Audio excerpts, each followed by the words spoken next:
que você faz no início para começar a mudar? Você evita o perigo. A médio e longo prazo, quando você dominar a si mesmo, dominar aquele impulso, aí você está pronto para mudar, para transformar. Por quê? Você está num outro nível de consciência. Então a transformação altera o nível de consciência. Então quando a gente fala hoje, como é que a gente se torna refém da nossa mente e do aglomerado psíquico, né? Quem é que é de apometria aqui? Quando a gente fala, né, de apometria, a gente fala muito disso aqui, que são as persona. Persona é mágica, personalidade. Como as personalidades anteriores, de vidas anteriores, prejudicam e por muitas vezes influenciam a sua personalidade atual. Cada vez que você encarna, você vem com uma nova persona. Né? Hoje eu sou Marco, eu estou Marco. Mas ontem eu fui João, anteontem eu fui Maria, outro dia, espírito não tem sexo. Ele encarna com a sexualidade de acordo com a quantidade ou a qualidade das provas e da expiação que ele tem que passar. Certo? Então, a gente falou disso da semana passada, né? Por que o subconsciente quase sempre assume o comando das tuas ações? Porque o número de bits processado chega a ser covardia. O teu subconsciente processa 11 bilhões de bits de informação por segundo e o teu nível consciente somente 400 bits. Olha a diferença. Então, quase sempre, quando te falta oxigênio no cérebro, a sua decisão vai ser baseada por aqui, ó. Por isso é que, por exemplo, tem alguma fonoaudióloga aí? Não. Uma vez a gente estava numa reunião mediúnica e uma pessoa falou assim, mas as crianças atualmente estão com muito déficit de atenção.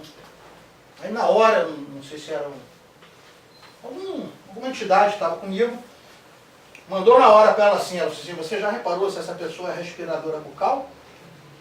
E eu mesmo aprendi, né? Falei, opa, peraí, o que saiu da minha boca aqui? E aí eu fui estudar, fui conversar com alguns fonoaudiólogos e realmente a gente constatou. A maioria das crianças que têm déficit de atenção são respiradoras bucais.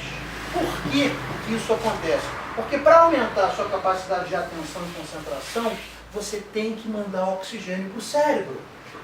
Se você é respirador bucal, você não tem essa capacidade, você acaba tolhindo essa capacidade, você acaba prejudicando essa inalação de oxigênio necessário para você fazer as suas sinapses. Aí você fala assim, caramba, então eu posso resolver o problema do meu sobrinho, do meu afilhado, apenas ensinando ele a respirar.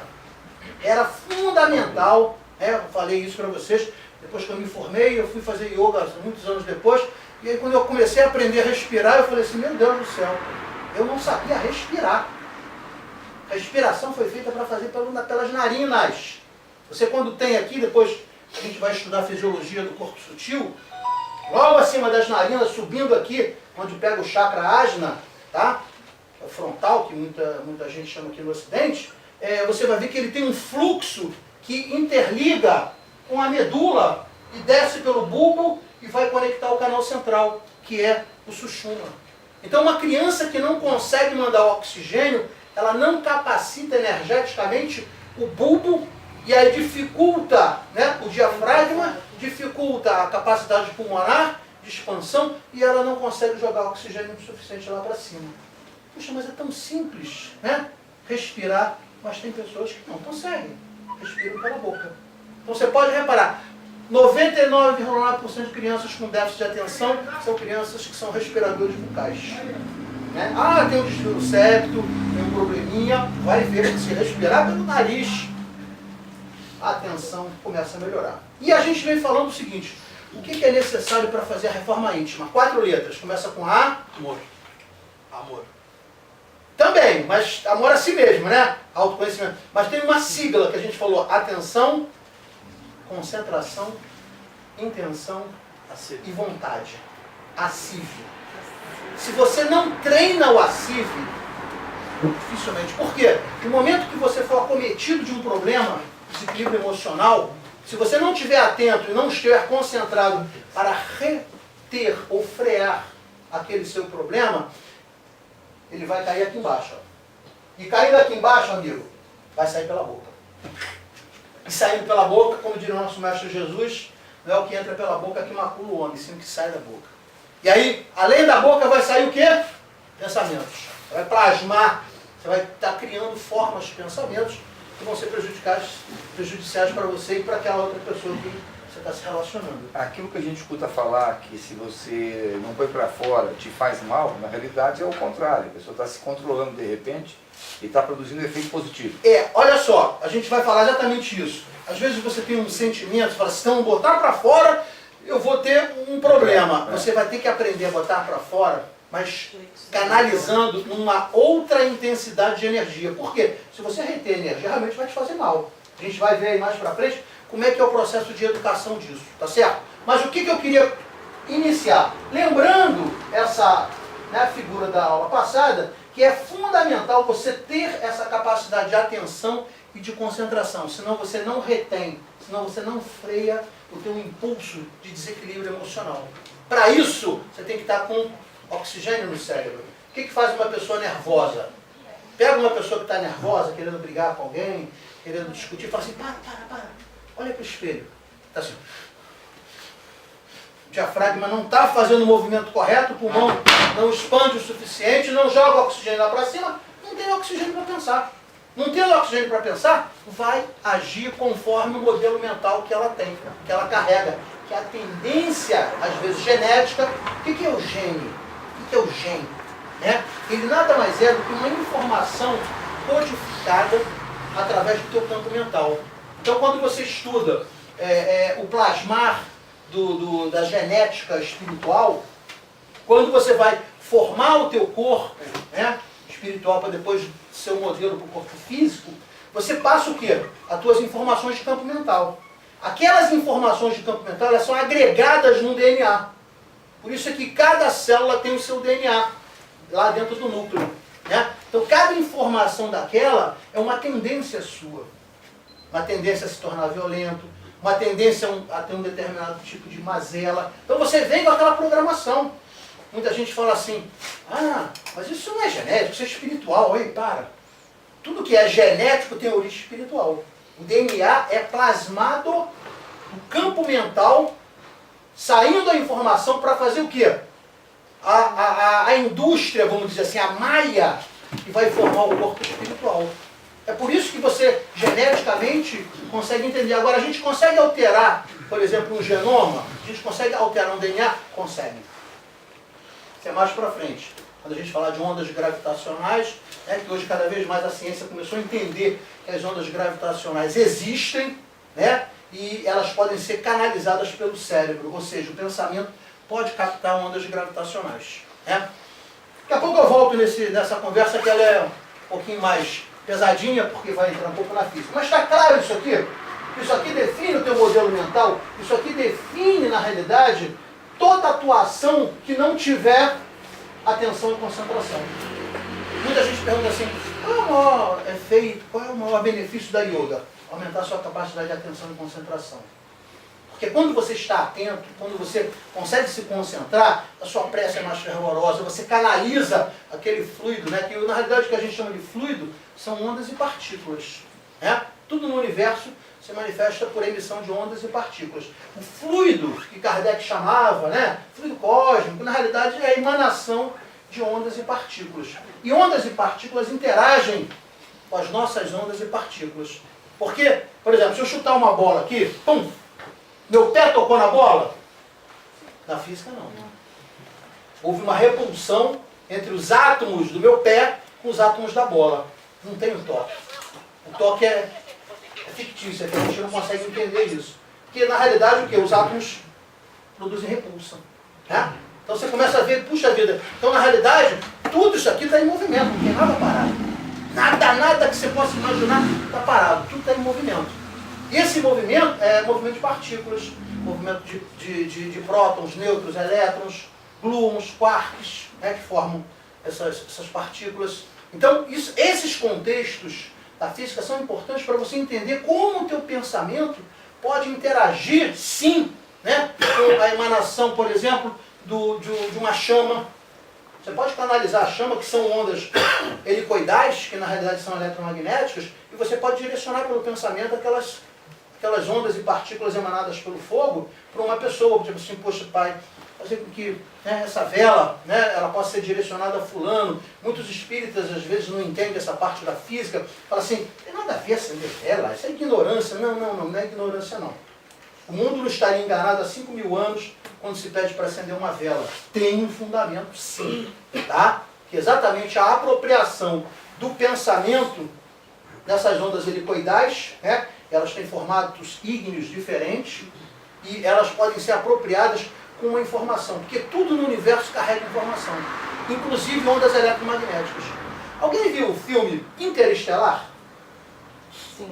Estão entendendo o que eu estou falando? Porque na realidade, quando ele começa a fazer código Morse e depois os livros caem, ele vem fazendo por ondas gravitacionais. Aquele filme foi muito bem estudado, que é a coqueluche da física quântica atualmente, são as ondas gravitacionais. Né? Você tem basicamente 4 forças no universo. Né? A primeira força é a força eletromagnética, que é, vamos dizer assim, ela é um contexto de átomos. Né? Eu tenho a segunda força gravitacional, que é a única força que é defendida pela teoria clássica da física newtoniana.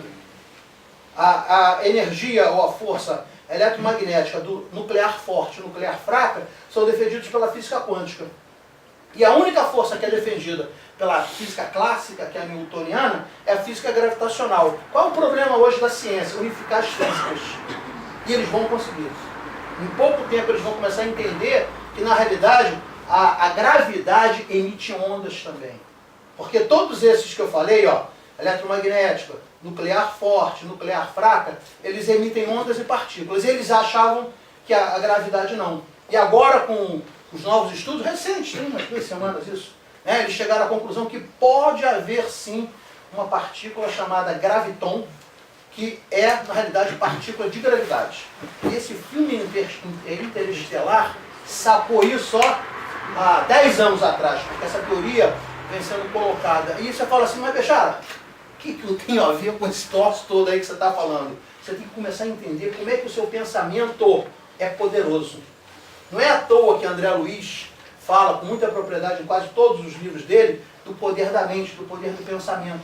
O dia que o ser humano entender o que ele pode fazer com o pensamento, você pode alterar a cadeia de DNA. Por quê? Porque a cadeia de DNA, a estrutura dela, a coligação dela, é por pontes de hidrogênio. E o hidrogênio é a única partícula que nem peso atômico 1 tem. Vou deixar, você está muito enrolado esse negócio de física aí, mas eu tenho que falar isso para vocês, porque vocês vão fazer isso na prática. Vou deixar, peraí, mas eu não vou ver, você precisa ver para crer? Tomé? É isso? Não, né? Já passamos da época. Eliphas Levi dizia, o verdadeiro pesquisador da alma é aquele que não vê, mas crê. Né? Será que, puxa, não, deixar, eu sou Tomé. Não vi. Você está vendo o oxigênio? Quem é que está vendo o oxigênio? Levanta o braço. Ninguém está vendo? Mas ele existe. Você está vendo ondas eletromagnéticas aqui? Mas ele existe. Né? Você está vendo seu mentor? Mas ele existe. Então, nós somos extremamente limitados. Né? A gente enxerga menos que um cachorro. Ouve menos que um gato. Né? Então, a faixa de visibilidade nossa é muito reduzida. O problema do ser humano é acreditar que as relações sensoriais dele definem o mundo objetivo dele. Isso é uma falácia. Não é porque eu não vejo que não existe. Não é porque eu não ouço que não tem som. Né? O sol propaga som. Todos os astros propagam som. Mas você não ouve, mas eles propagam som. Até porque o som estrutura a matéria. Cheguei a falar, pega um violino, ou então uma de corda, normalmente um violino, uma harpa, né, bem afinada, e pega um pedaço de bastão de ferro, de aço, o que seja, e raspa, assim, bota numa cartolina e toca aquela musicazinha suave, bem afinada. Você vai pensar que é bruxaria, porque as partículas ali das fagulhas de ferro vão começar a se mexer e formar figuras geométricas. Porque o som estrutura partículas. É real. O som influencia em cada partícula do seu corpo. Né? A pesquisa de Masaru Emoto mostra isso. No doutorado dele, ele fez, né, já faleceu, já tem uns 3, 4 anos, ele mostrou que o som influencia, né? Então, o que você ouve, o que você consegue trazer para a sua mente, para o seu habitat, para a sua psicosfera, influencia o teu estado de humor. Voltando aqui, então, a gente viu isso na aula passada, né? Isso é muito importante, por quê? Porque isso a gente vai ter que começar a ver como é que a gente vai frear isso. Porque se eu não oxigenar, se eu não pensar no que eu estou fazendo, automaticamente eu vou para o piloto automático. E no piloto automático eu vou repetir as minhas tendências. E aí vem os modelos mentais. Olha por que a gente se torna refém. Tendência genética herdada do nosso campo mental, originadas em nossas últimas encarnações. Então, por exemplo, se eu fui um fumante inveterado, fumei a beça, não tem como, eu maculei os meus organismos, né? Meu pulmão, meu baço, eu fiz uma festa de porcaria nos meus órgãos. Quando eu desencarno, os órgãos físicos, o corpo físico, ficou aqui, né? Mata-borrão, ficou ali. Mas eu saí com essas mazelas no corpo espiritual. E é dessa forma que eu me apresento no mundo espiritual. E quando eu vou plasmar um novo corpo espiritual para uma nova encarnação, eu não simplesmente pego aquilo, joga fora e vamos partir do zero. Nós somos Highlander. Somos herdeiros de nós mesmos. Então, aquela porcalhada toda que a gente adquiriu na última vida e não conseguiu purgar, tá ali, ó. Aí o mentor fala assim, começa a projetar aí o seu campo mental. Tem uma parte aqui do pulmão, eu queria jogar fora. Não pode, filho. Você não conseguiu purgar na vida passada, vai ter que plasmar lá. Aí você volta com bronquite, aí você volta com asma. Aí alguém que não entende fala assim, mas que Deus é esse que faz uma criança pequenininha ter asma, ou ter bronquite, ou ter uma doença X ou Y? É criança naquela vida. Na vida passada, ela criou aquela condição de voltar com essa dificuldade. As leis de Deus são sábias demais. A gente não precisa ficar espraguejando. Ai, Deus, amanhã o santo joga. Deus me ajuda. Porque Deus é Santos, não é Palmeiras, não é... Ele não entra nessas confusões, né? Ele criou leis perfeitamente, absolutamente perfeitas. Ele não entra nessa seara, né? Fala assim, querido, você está colhendo o que você está plantando. Você treinou bem? Então, de repente, você pode ganhar, né? Então, a gente começa a entender que o treinamento mental é fundamental para você mudar o teu paradigma. Né? Thomas Kuhn dizia que eu só mudo um paradigma quando eu estou à frente de um novo paradigma. Thomas Kuhn é um clássico da década de 70, né, que ele escreveu um livro que é clássico, todo mundo que estuda metodologia da ciência e tal, acabou usando, né, esse conceito de paradigma. Então eu só posso mudar o meu paradigma anterior, herdado geneticamente, que forma o meu modelo mental, quando eu tenho um novo paradigma. Eu tenho um novo patamar de meta. Olha, eu quero parar de fazer isso, eu quero parar de ser conhecido como nervosinho. Então você tem que começar a se controlar. Então, a dificuldade primeira é porque está no teu gênio. Peraí, Marcos, se está no meu gênio, eu não mudo. Lê do engano. Bruce Lipton, Collins, eu te daria N exemplos de livros de médicos com doutorado, né, nos Estados Unidos, na Inglaterra, na Finlândia, em vários países que mostram que você pode sim alterar as suas estruturas de genoma. Né? Quem escreveu o livro Linguagem de Deus, Collins, ele era diretor, presidente da empresa, da organização que dirigia o projeto Genoma no mundo. Né? Eles ficaram espantados com a qualidade de vida das pessoas que passavam a ter novas atitudes, elas mudavam o contexto genético. Só você pode alterar isso. Então você começa a ver que essas tendências genéticas, elas não são obrigatoriamente mantidas durante o teu transcorrer da vida. Você pode mudar isso sim, mudando o quê? As atitudes que você vem copiosamente assumindo durante a sua vida. Né?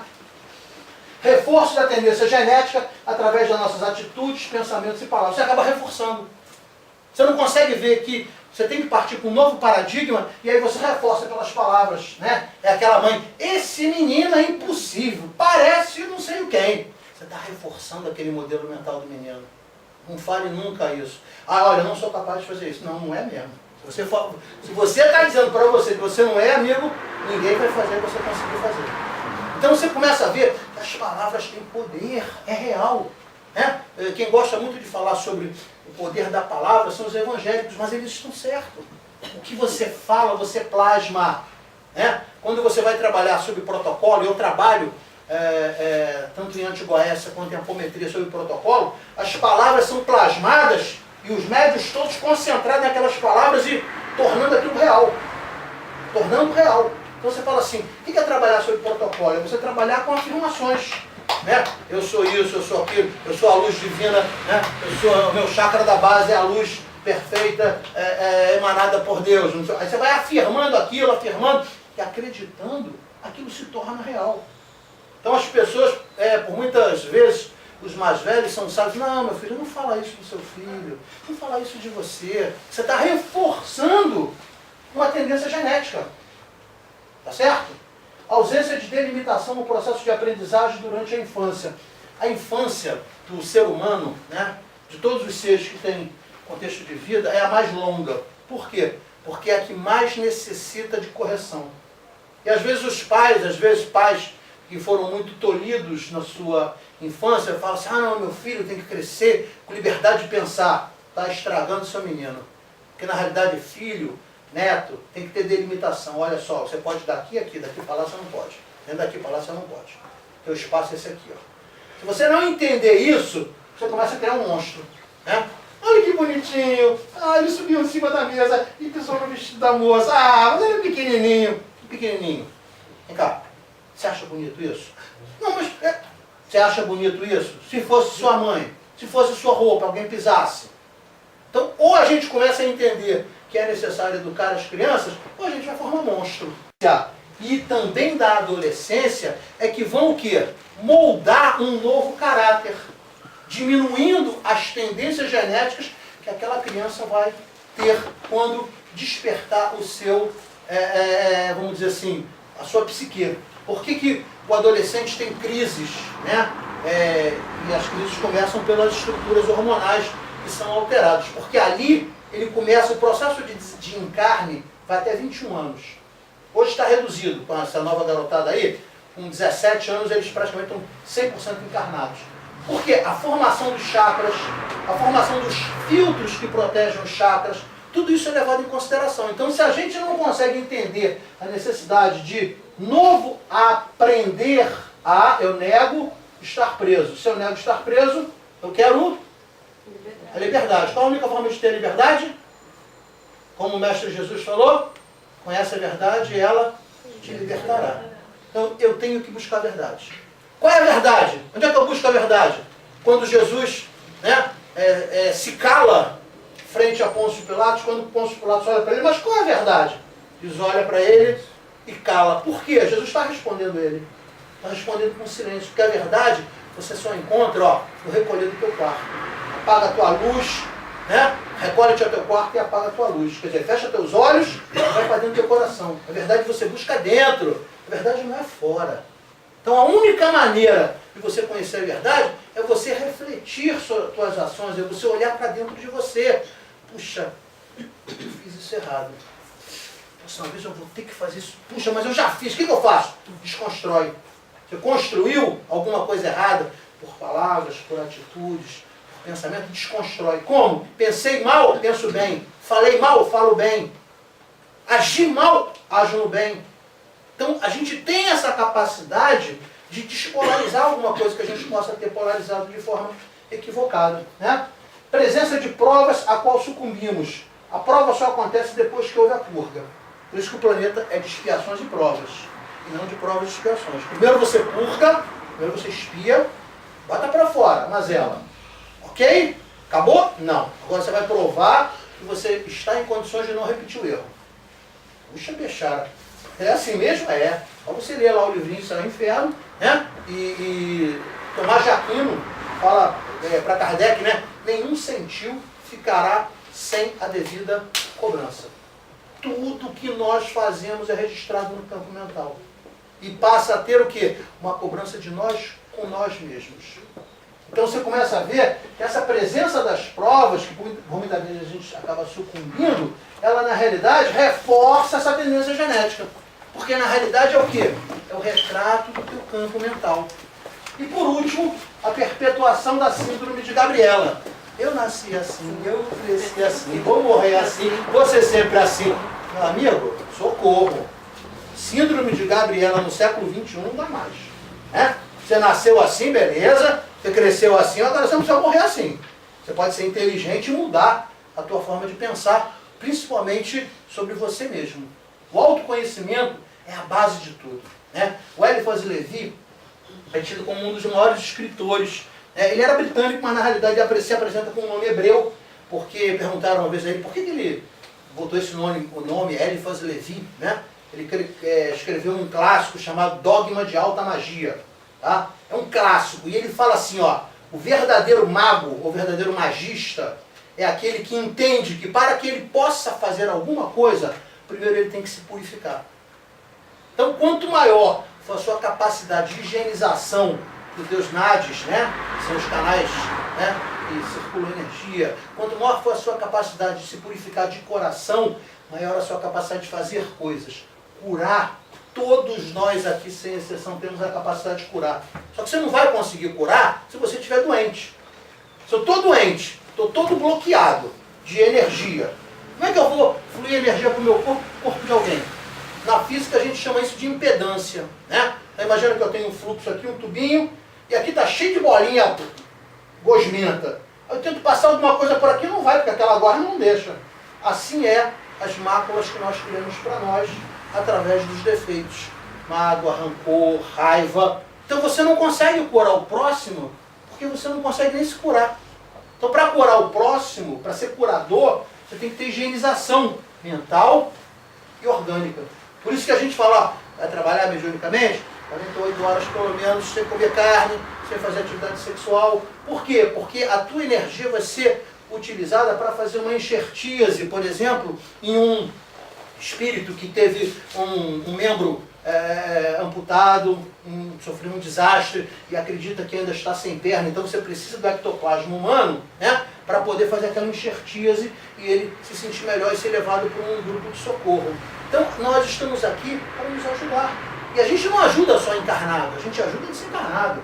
Quando a gente está trabalhando na apometria, em Antigoécia, o nível de trabalho para desencarnados é quase 4 vezes, 5 vezes maior do que o de encarnados. Aí você fala assim, caramba, então nesse momento aqui, temos o quê? 30 pessoas ouvindo a palestra encarnadas. 150, 200, sei lá quantas desencarnadas. Porque cada um de nós, por muitas vezes até por misericórdia, traz esses irmãozinhos para cá, que eles precisam ouvir, às vezes da boca de um encarnado que tem dificuldades, que já está cheio de limitação, que não tem seu potencial maximizado porque o corpo acaba tolhindo. Então eles são trazidos pela espiritualidade maior para que eles possam assistir palestras e eles, puxa vida, isso encarnado lá com porcaria. Consegue fazer? Eu também consigo. Já não tenho a limitação do corpo. Não é assim? Então a gente começa a ver que essa perpetuação da síndrome de Gabriela é uma grande burrice. Esses são os nossos modelos mentais que acabam consolidando os nossos problemas. E é o que eu falei na aula passada.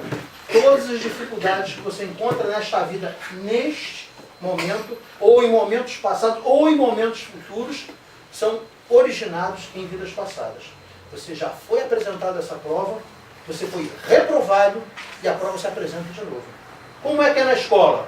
Depois que você fez a prova e passou, repete a matéria? Então aquela prova não vai se apresentar mais. Então se você superar, se você conseguir superar aquela prova às vezes financeira, uma prova de relacionamento, qualquer prova, você superar, ela não repete mais.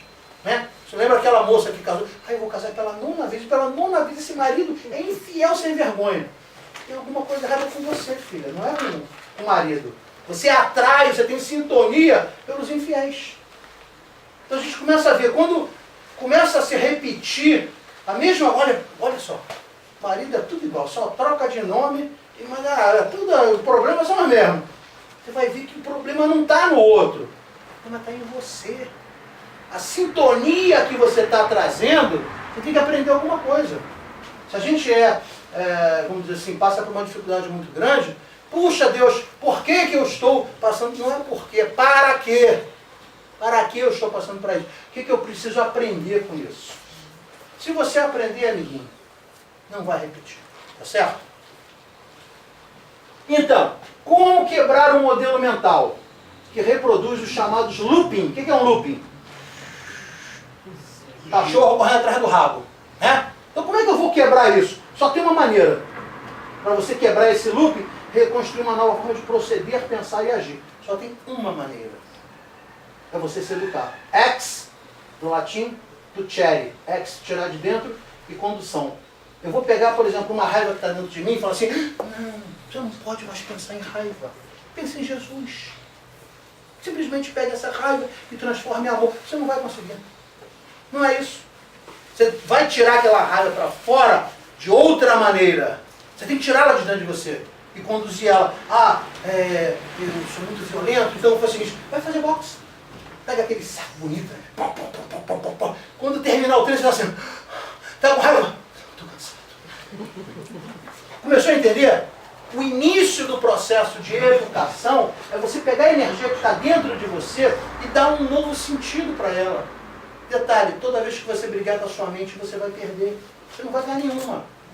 Como é que é a mente que a gente fala? A mente humana é comparada a um macaco, bêbado, mordido por um escorpião, dentro de uma loja de louça. Ruidosa. Não entende nada. Não é assim? Então, não adianta você querer brigar. Não, eu estou com raiva do fulano. Mas eu estou na raiva, eu tenho que ser mais paciente. Eu sou paciente, a peça. Muito paciente. Está enganando quem? Você? Está se enganando. Pega essa raiva e canaliza ela para outra coisa. Aí também não é canalizar para outra pessoa. Estou com raiva dela, eu vou me mandar o primeiro cara ali e vou socar ele. Não é isso que a gente está falando. Canaliza de uma outra forma, porque você tem uma energia dentro de você, você tem que dar uma nova direção. Se você não der a nova direção, o que vai acontecer? O looping. Se você não direcionar ela para um novo sentido, uma nova direção, você vai reproduzir. Aí você vai cair na mesma esparrela. Você vai copiar, como se eu estivesse fazendo cópia do HD para a nova situação, que seria o pendrive. Né? Então a única maneira é você encontrar o quê? Uma alternativa de canalizar aquela energia num outro sentido.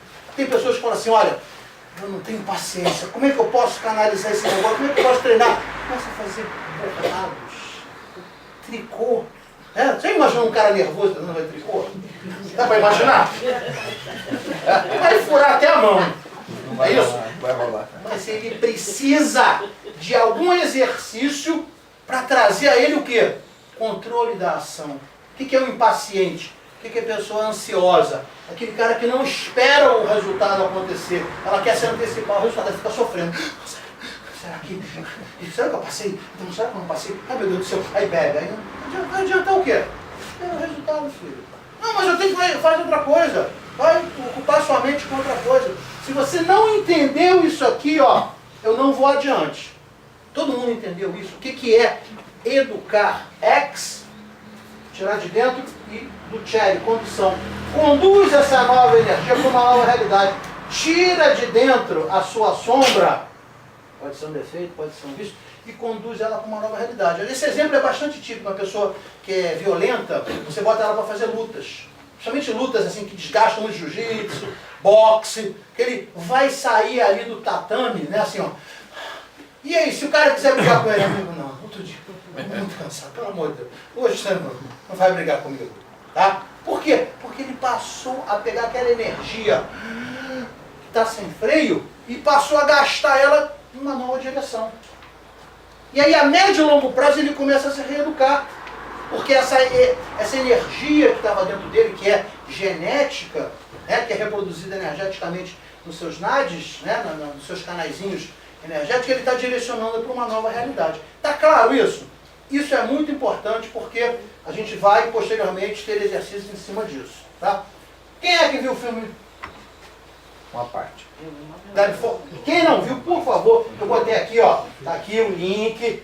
Veja o filme, porque a única maneira de você trabalhar a sua sombra é botando ela para fora. Não tem outra maneira. Então, hoje, todos os livros de Joana de Ângeles falam sobre isso. Mas vai buscar onde? Lá em Jung. A origem Jung. Né? Hoje, quando a gente fala, por exemplo, da psicologia transpessoal, Stanislavski Grof, né?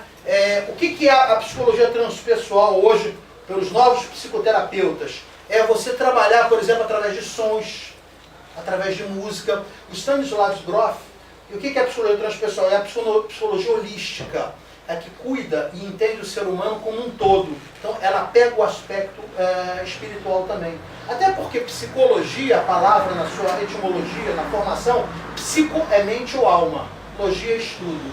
Então, o que é a psicologia? Eu estudo a alma, eu estudo a mente. Então, quando o Stanislavski Grof começa a fazer as suas experiências, é drástico, ele usa LSD. Porque ele queria tirar as pessoas do estado alterado de consciência. É igual esse chá que tem aí, né? Como é que é? NASCAR, como é que é? É um nome desse aqui que eu não lembro aqui. NASCAR, né? Ayahuasca, né? Que é o quê? Para tirar você do estado natural que você se encontra. Que é o quê? Normalmente na ciência a gente chama de estado beta. O que é o estado beta? É de 13 até 21, mais ou menos, hertz no teu cérebro. Você não entra em trabalho mediúnico no estado beta.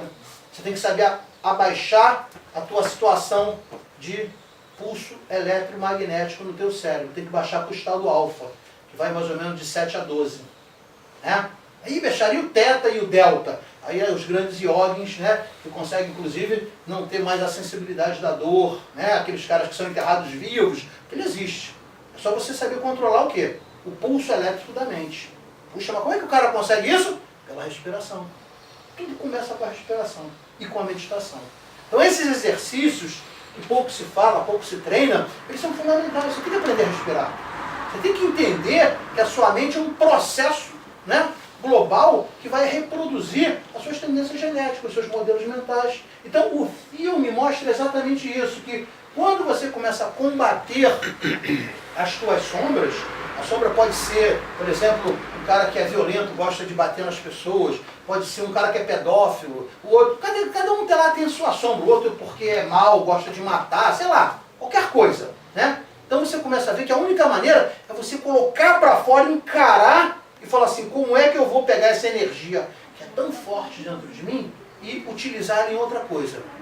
Por isso que nosso querido Kardec, né, consegue plasmar em todas as suas obras, por orientação, desde o Espírito Verdade até todos os demais espíritos que fizeram, né, essa epopeia, né, do que é a doutrina espírita, dizendo o seguinte, fora da caridade não há salvação. O que é a caridade? É o amor fluindo em direção a alguém. Quando eu faço isso, estou pegando aquela energia, né, e canalizando. Então, a caridade é um excelente veículo para você tirar de dentro de você o fluxo de energia que às vezes está mal trabalhado, mal qualificado, e você direciona para uma pessoa. Puxa, eu vou fazer o bem. O cara pode ser o maior bandido, mas quando ele faz o bem para alguém, ele se sente bem. Antigamente, na época que o crime era romântico, os bandidos roubavam o caminhão de leite e abriam na favela, na comunidade, abriam, né? Hoje em dia não tem mais romântico, mas antigamente tinha, né? Por quê? Ele se sentia bem. Ele tirava, né? Às vezes o estupro, que às vezes acontece, quando você vai ver pela ótica espiritual, às vezes o estupro é necessário. Por quê? Porque senão aquele cara ia tirar aquela vida daquela pessoa. Então ele usa a atividade sexual para tirar de dentro aquele ódio, aquela vingança, né? Quem explica isso muito bem é o livro Plenitude, de Joana de Ângeles. Né? O livro também de Jorge André, sobre sexualidade, também fala sobre o estupro. Né? Que às vezes o estupro é um mal necessário num planeta extremamente doente, que é o nosso, a fim de evitar o assassinato.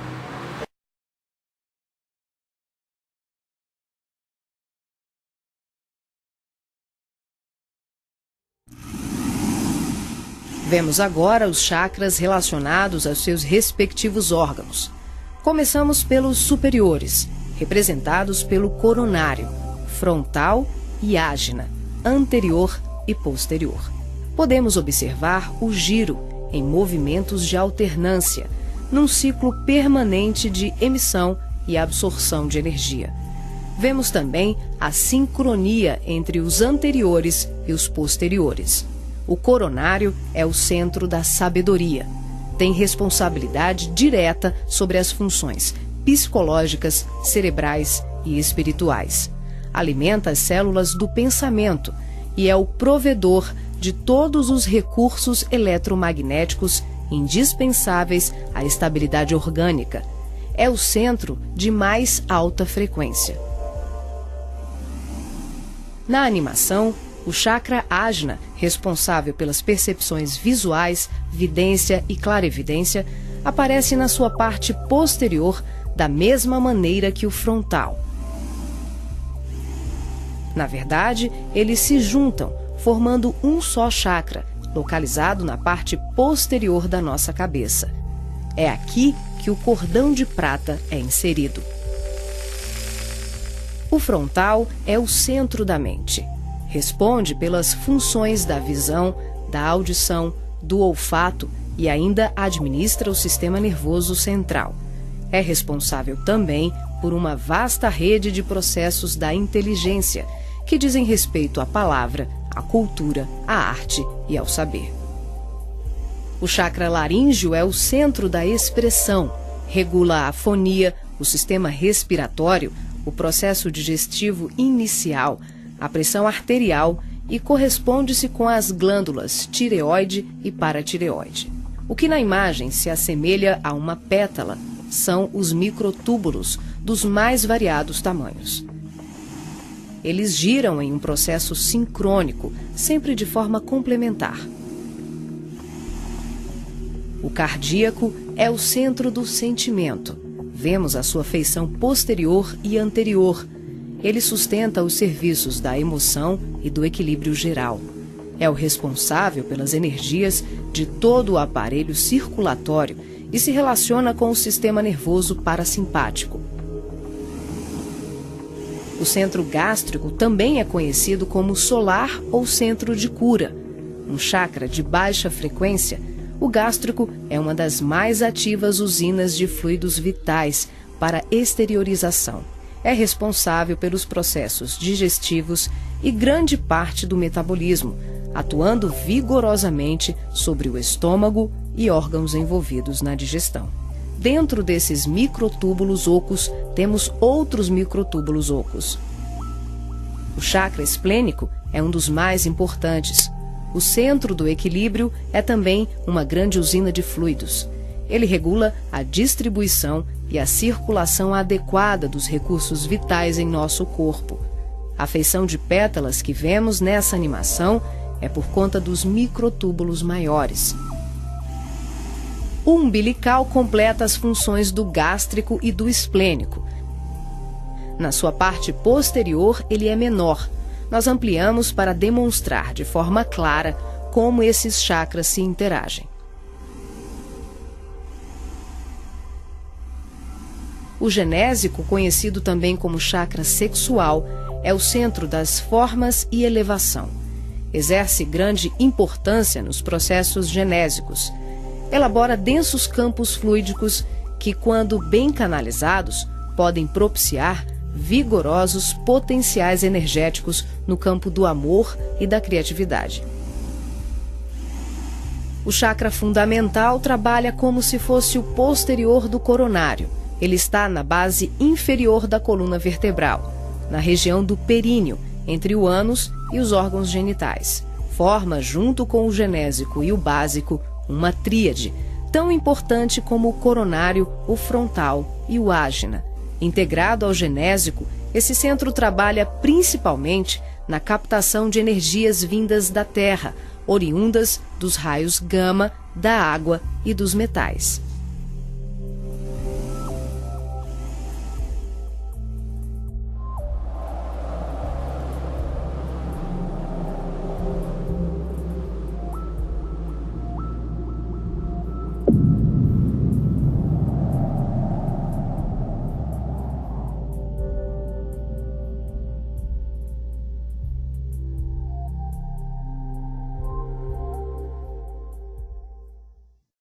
Peter tem acesso a entender o que eram os órgãos do corpo sutil, são os chakras. E ele fica impressionado, porque ele não podia imaginar que tinha aquele fluxo de energia e tal, né? E ele escreve um livrinho de 1928 chamado Os Chakras, que é a base de muitos e muitos livros de passe que a gente vê dentro da doutrina espírita. Só que tem alguns erros clássicos ali, né? E o Leadbeater, vocês vão, depois eu vou passar o texto que o Leadbeater admite isso, porque ele era muito inteligente. Ele fala assim, quando os monges, os mestres hindus estão ensinando a ele, não quiseram falar do Swadhisthana. Swadhisthana é o chakra sexual, tá? E o chakra sexual, ele é ligado diretamente ao chakra do baço. Tem uma relação, tanto do baço quanto do fígado, né? O baço aqui do lado esquerdo e o fígado do lado direito. Então, o Swadhisthana não é o chakra umbilical. O Swadhisthana é o chakra sexual, a altura da pubis. Então, quando a doutrina espírita começou a estudar, não leu o Leadbeater direito, que ele fala no livro dele o seguinte, olha, os mestres não quiseram me explicar sobre esse tal de chakra Swadhisthana, que é o chakra sexual, porque acharam que eu realmente não teria na época, condições de entender. Por quê? É através da força telúrica, que a gente chama de Kundalini, né, que você começa a fazer o teu processo de transformação energética. Ele vai transmutar, começando no plexo e se finaliza no cardíaco. Né? Jesus tinha impulsividade sexual? Sim, claro, mas ele era um espírito de tanta luz e de tanto conhecimento que ele fluía essa energia, essa Kundalini dele, que era totalmente fluxo aberto, e transmutava essa energia. Por quê? Porque essa energia é necessária para doação, para cura. Então, todo mundo que vai trabalhar em cura, o que se pede? 48 horas, às vezes até 72, sem atividade sexual. Por quê? Aquela energia sexual, né, que é o fluxo da Kundalini, né, que é da energia telúrica, ela é utilizada principalmente para reposição de ectoplasma, de enxertia e por aí vai. Às vezes a estrutura de psique precisa botar como se fosse um amálgama energético na fronte ou as laterais, né, do espírito que ainda está dementado, depende do espírito. Então, se pede o quê? O jejum sexual, para aproveitar. Então, quando o Leadbeater foi escrever o seu livrinho em 1928, ele colocou lá, olha, eu acho que eles não se sentiram segurança em me passar, mas eu sei que tem. E a doutrina espírita, através de André Luiz, em 58, pega e referencia o chakra do baço, que é muito importante, porque o baço é uma usina de filtro de sangue. Mas o chakra do baço está ligado diretamente ao Swadhisthana. Ele tem quase como uma ponte aqui, ó, entre o chakra do baço, o chakra sexual e o chakra umbilical. São chakras diferentes. E o plexo é aqui, ó. O plexo é aqui, o plexo não é aqui. O plexo é aqui, ó. Na altura, né, desse processo tifoide que a gente tem aqui. Que ele é cardíaco é aqui. Só que o fluxo energético dele, do Sushumna, sai daqui. Mas a boquinha dele vem para cá. Mas você pode trabalhar ele aqui ou aqui. Do lado esquerdo ou então na parte central. Né? Laríngeo é aqui. O chakra ajna frontal, ele é aqui, não é aqui. Aqui é outro chakra, que é o Lalana. Tá? Aqui que é o chakra da consciência. Às vezes você tem... Já aconteceu de eu chegar num centro para dar aula e encontrar uma possessão real. Possessão. O pessoal lendo o evangelho e o espírito dando gargalhadas. Aí na hora que eu cheguei, né, o pessoal falou assim, Bechara, tem uma moça possuída aí. Aí eu entrei na sala, amigo, abriu evidência, eu vi um espírito extremamente deformado, né, e tentando se desvencilhar dela, mas não conseguia. A simbiose entre eles era muito grande. Né. Eu só me aproximei e falei, pai, me ajuda, que eu possa, através, né, da minha energia, doar a energia necessária para a recomposição desse momento, desse espírito. Só botei a mão no ajna, só toquei. Imediatamente ela caiu para frente. O pessoal, caramba, o Bechara é bruxa, eu não fiz nada. Eu simplesmente desconectei. Quando você quer desconectar um espírito do processo de possessão, porque possessão existe. Kardec escreve a primeira vez no Livro dos Espíritos dizendo que não, depois ele, opa, me enganei, tem sim. E depois acaba se redimindo, principalmente na Gênese, né? Quando o espírito realmente se apropria de toda a área sensorial do encarnado, a melhor maneira de desconectar ele é ir no ajna, né, com fé, e fala assim, né, toca e simplesmente dá um comando, fala assim, esse corpo não te pertence, que a espiritualidade maior possa te conduzir ao local para que você possa ser regenerado. E imediatamente a pessoa caiu para frente igual uma espada. Desmontou e o espírito foi jogado para trás. Foi recuperado. Mas isso aí tem que ter consciência? Hã? Tem que ter consciência para fazer isso? Tem que Olha, eu te diria que tem mais fé. Se você tiver fé e acreditar e souber que é através do ajna que se inicia um processo de possessão, porque ele precisa do ajna, porque o ajna é que dá o conceito de consciência para todo o corpo. Então, quando você domina o ajna, fica muito mais fácil você se acoplar, né, energeticamente e drenar as outras energias através dos outros chakras. Mas o ajna é o principal, é o comandante nesse momento. Por que ele não consegue entrar aqui? Porque se ele entrasse aqui, amigo, e aqui ninguém entra.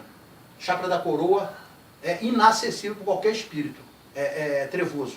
Ele não consegue, porque o fluxo energético aqui é muito alto. Mesmo que a pessoa seja encarnada trevosa, não consegue. Então ele vai aonde? No nível de consciência, que é aqui. Você simplesmente toca com 1 ou 2 dedos, com fé, e dá o comando. Fala assim, você não pertence a esse corpo. Sai que a espiritualidade maior possa te resgatar e te conduzir para um local adequado. E imediatamente a pessoa, bum, desaba. E não aconteceu uma vez só não. O evangélico faz muito isso. Mas ali tem muito coisa de magnetismo. Mas assim, mas isso é real. Então você começa a ver, olha só, cordão de prata. Vou passar 5 minutinhos. Cordão de prata, normalmente, por que hoje a ciência considera, a medicina considera que a morte só se dá pelo conceito de extinção da atividade cerebral? Porque o cordão de prata, ele sai aqui pelo encarnado, olhando, né, aqui por trás. Ele é preso exatamente aqui, ó. Tem o ajna aqui, ó. Aqui, chakra da coroa. Ele fica numa interseção entre o ajna que sobe aqui, ó, que se liga com o coronário, ele fica exatamente aqui. Aí você fala assim, então o que acontece? Tá aqui, ó. No momento em que eu cessei a minha atividade elétrica, eu não tenho pulso mais eletromagnético. Quando eu não tenho mais pulso eletromagnético, eu não crio o campo gravitacional. Eu não consigo mais reter o cordão de prata. E aí ele automaticamente se solta. Mas por que às vezes recomenda até 48 horas ou 72 horas para queimar o corpo, já que o cordão de prata não está mais ligado? Porque a unificação com o corpo físico não é só o cordão de prata. O cordão de prata é que dá a vida, né? É a corrente elétrica que te dá a vida, mas os outros chakras estão ligados diretamente. E os chakras, para começar o seu processo de dissolução, é de 48 a 72 horas. Por isso é que Emmanuel recomendou lá 48 a 72 horas, para que inicie-se o processo de desligamento dos fluidos que estão ligados aos chakras. Eles da vida eterna, eles falam sobre isso. Exatamente. Né? André é brilhante. Bom, só para a gente ver, depois reconheço isso, a importância, olha aqui, ó. Chakra frontal. Ó, frontal é aqui, ó. O ajna é aqui. Eles são ligados, tá? Aqui, ó. A frente deles e a traseira, tá? Laríngeo, cardíaco, tudo que tem anterior tem posterior. O chakra não é só pela frente, é por trás também, tá? Plexo, né? Olha o baço, ó. O baço está ligado diretamente ao umbilical e também tem conexão com o sexual, mas principalmente o umbilical, tá? Só para vocês reconhecerem, depois a gente vai treinar isso aí com muita propriedade, até para poder falar de cura. E o chakra sexual tem a boca voltada para baixo. É por isso que o preto velho curva, porque ele drena a energia telúrica para aproveitar isso como matéria-prima, tá? A boca do chakra para baixo. E olha só, esse canal central aqui, ó, é o Sushumna. Tá? Então já começa a reconhecer isso, que mais para frente a gente vai treinar. Aí são, né, os conceitos, né, vamos dizer assim, de simetria do campo áurico, a gente vai falar isso depois, tem um vídeo muito bom para vocês verem. Aí um campo áurico já, né, ele tem cores diferentes, porque ele tem padrões vibracionais diferentes. O pessoal fala assim, cor. A cor não existe. O que existem são padrões vibracionais diferentes, que para nós, como o nosso cérebro é muito limitado, ele tem que codificar essa vibração através de cores. Por isso que a gente acaba vendo cores, mas no fundo a cor não existe, né? São padrões diferenciados. É muito interessante você começar a criar a ideoplastia do rosto de Jesus. Fecha os olhos. Vê Jesus. Abre os olhos. Fecha e abre. Até trazer Jesus para o seu ajna. Olha que coisa linda. Né? Quando a gente fala assim, vamos pensar em Jesus. Tem gente que não consegue ver o rosto de Jesus. Tem que treinar. Tem que treinar, viu, mestre?